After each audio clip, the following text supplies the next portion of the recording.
പ്രിയപ്പെട്ട ജാഹിലൂൻ പണ്ട് ഹംസക്ക പറഞ്ഞാണ്, സത്യമാണത്. ഒരു മനുഷ്യൻ മരിക്കാൻ പോവുകയാണ്.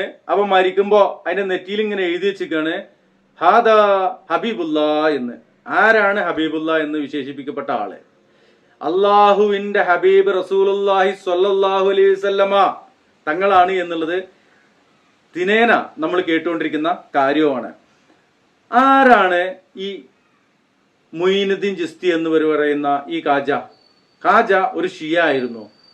ഹസനു സഞ്ചർ എന്ന് പറയുന്ന സ്ഥലത്ത് ജനിച്ച് ജീവിച്ച ആള് പിന്നീട് മദീനത്ത് നിന്ന് റസൂലുള്ള ഇന്ത്യക്ക് പോയിക്കോ എന്ന് പറഞ്ഞിട്ട് പറഞ്ഞയച്ചാന്നാ പറഞ്ഞിരിക്കുന്നത്. സ്വപ്നത്തിലാണോ? അല്ല. പിന്നെ റസൂലുള്ള അത് പറഞ്ഞു എന്നാ പറഞ്ഞത്. എവിടുന്നാ കേട്ടത്, എങ്ങനെ കേട്ട്? ഉസ്മാൻ ഹാറൂണി ഒപ്പം ഉസ്താദൊക്കെ ഉണ്ട്. ആ ഉസ്താദാണ് അത് മൊയ്നുദ്ദീൻ ചിസ്തിനോട് പറയണേ എന്നുള്ളതൊക്കെയാണ് ഇവർ പറയുന്ന കഥകൾ. ഇവർക്ക് കള്ളക്കഥയല്ലാതെ ഒന്നും പറയാൻ അറിയില്ലേ? ചോദിച്ചു പോവുകയാണ്. ഇവർക്ക് കള്ളക്കഥകളല്ലാണ്ട് ഖുറാമത്തുകളല്ലാതെ സത്യസന്ധമായിട്ടൊന്നും പറയാൻ അറിയില്ല. ഇതൊന്നും പഠിച്ചിട്ടില്ലേ? ഈ മന്തിക്ക് മാത്രം ഓതിയിട്ട് തമ്മിൽ തർക്കം മാത്രം പഠിച്ചിട്ട് മുസ്ലിങ്ങളെ പേപ്പിക്കാനായിട്ട് കച്ച കെട്ടി ഇറങ്ങിക്കാണോ? തലയിലൊരു കച്ച കെട്ടിയിട്ട്, കച്ച അരിയിലൊക്കെയാണ് കെട്ടുക, അപ്പറെ കച്ച തലയിലാണ്. ആ കെട്ടും കെട്ടിയിട്ട് ഇറങ്ങിയിരിക്കുകയാണ് മുസ്ലിങ്ങളെ പഴപ്പിക്കുവാൻ വേണ്ടിയിട്ട്. സത്യത്തില് ആരാണ് അജ്മീർ ഖാജ? മനസ്സിലാക്കേണ്ടതുണ്ട്, പഠിക്കേണ്ടതുണ്ട്.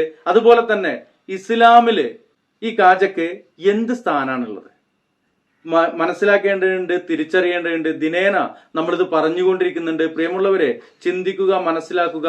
ഖബർ വ്യവസായവും ജാറ വ്യവസായവും മയ്യത്ത് വ്യാപാരവും അത് നല്ല ഉഷാറിൽ കൊണ്ടുനടക്കാൻ വേണ്ടിയിട്ട് ഏതൊക്കെയോ പാളക്കിതാബ് കൂറക്കിതാബ് കാലയും കീലയും എഴുതി വെച്ചുകൊണ്ടത് പാടിക്കൊണ്ട് ഈ ഉമ്മത്തിനെ പേപ്പിക്കുന്ന ഈ പൗരോഹിത്യ വർഗത്തിന്റെ പിടിയിൽ നിന്ന് അള്ളാഹു നമ്മെ രക്ഷിക്കട്ടെ. ഇൻഷാ അല്ലാഹ് ഇവിടെ ഒരു വീഡിയോ ചേർക്കുന്നുണ്ട്, കാണുക, മനസ്സിലാക്കുക. അള്ളാഹു അനുഗ്രഹിക്കട്ടെ. അസ്സലാമു അലൈക്കും വറഹ്മത്തുള്ളാഹി. ഒരിക്കൽ ഗൾഫിൽ നിന്ന് ഒരു സഹോദരൻ ഉള്ളാൾ തങ്ങളുടെ മോൻ എന്ന് പറയുന്ന ഇപ്പോഴുള്ള കൂറത്തങ്ങളെ വിളിക്കുകയാണ്. അയാളെ വിളിച്ചിട്ട് പറയാണ് തങ്ങൾ പാപ്പ, ഞാൻ നിങ്ങളെ ഇന്നലെ എത്ര തവണയാ വിളിച്ചത്? എന്റെ കാറിന്റെ ടയർ പൊട്ടി ഞാൻ മരുഭൂമിയിൽ പ്രയാസപ്പെട്ടപ്പോ ഞാൻ നിങ്ങളെ ഇന്നലെ എത്ര തവണ വിളിച്ച്? ഞാൻ അറിഞ്ഞില്ലല്ലോ, ഞാൻ കേട്ടില്ലല്ലോ. തങ്ങൾ സാധാരണ മറുപടി പറയാം. മൂപ്പര് ചിന്തിച്ചില്ല ഈ ചോദ്യത്തിന്റെ കുടുക്ക്, മൂപ്പര് ആലോചിച്ചില്ല. പെട്ടെന്ന് പറഞ്ഞ, മോനെ നീ എപ്പോ വിളിച്ചു? ഞാൻ അറിഞ്ഞില്ലല്ലോ. ഞാൻ നിങ്ങളെ എത്ര തവണ വിളിച്ച്? ഞാൻ അറിഞ്ഞില്ലല്ലോ മോനെ. എന്നാ ഫോൺ ഓഫായിട്ടോ സൈലന്റ് ആയിട്ടോ ഒക്കെ ആയിരിക്കും. ഫോണിൽ വിളിച്ചത് വരെ ഔലിയാപ്പാപ്പ നിങ്ങൾക്ക് അറിയില്ലെങ്കിൽ നിങ്ങൾ മരിച്ചാല് നിങ്ങളെ ദർഗയിലും അല്ലാത്തടത്തും നിന്നിട്ട് തങ്ങളെ രക്ഷിക്കണേന്ന് ഇടങ്ങേറ് വരുമ്പോ വിളിച്ചാൽ നിങ്ങൾ കേൾക്കുമല്ലേ? ജീവിച്ചിരിക്കുമ്പോ നിങ്ങൾക്ക് ഈ കണ്ണും കാതും ഒക്കെ ഉണ്ടായിട്ട് പോലും നിങ്ങളത് കേൾക്കൂലല്ലേ? എന്തിനാ ഇങ്ങനെ ഈ രൂപത്തിൽ ആളുകളെ പഴപ്പിക്കാൻ നടക്കുന്നത് എന്ന് ചോദിച്ചപ്പോ, നീ പഴച്ചോനാടാന്നും പറഞ്ഞിട്ട് ഫോൺ അങ്ങ് കട്ട് ചെയ്തു. ഇതാണ് ഇന്നത്തെ ഔലിയ എന്ന് പറയുന്ന ആളുകളുടെ അവസ്ഥ. ചിന്തിക്കാനാ പറയുന്നത്.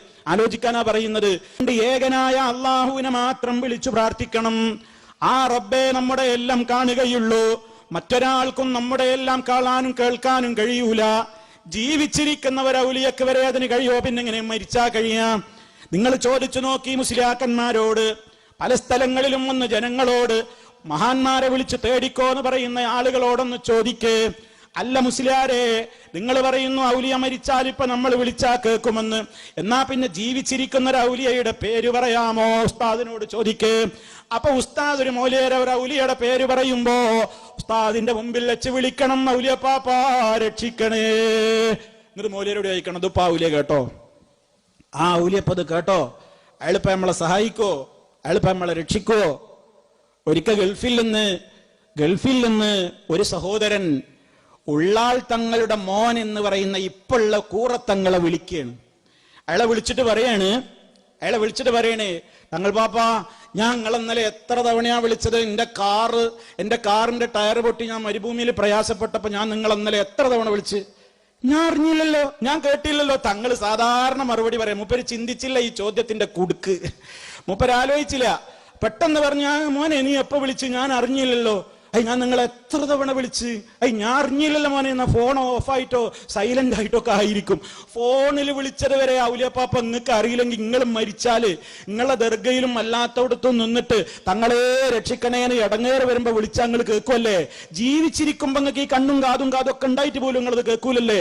എന്തിനാ ഇങ്ങനെ ഈ രൂപത്തിൽ ആളുകളെ പഴപ്പിക്കാൻ നടക്കുന്നത് എന്ന് ചോദിച്ചപ്പോ, നീ പഴച്ചോനാടാന്നും പറഞ്ഞിട്ട് ഫോൺ അങ്ങ് കട്ട് ചെയ്തു. ഇതാണ് ഇന്നത്തെ ഔലിയ എന്ന് പറയുന്ന ആളുകളുടെ അവസ്ഥ.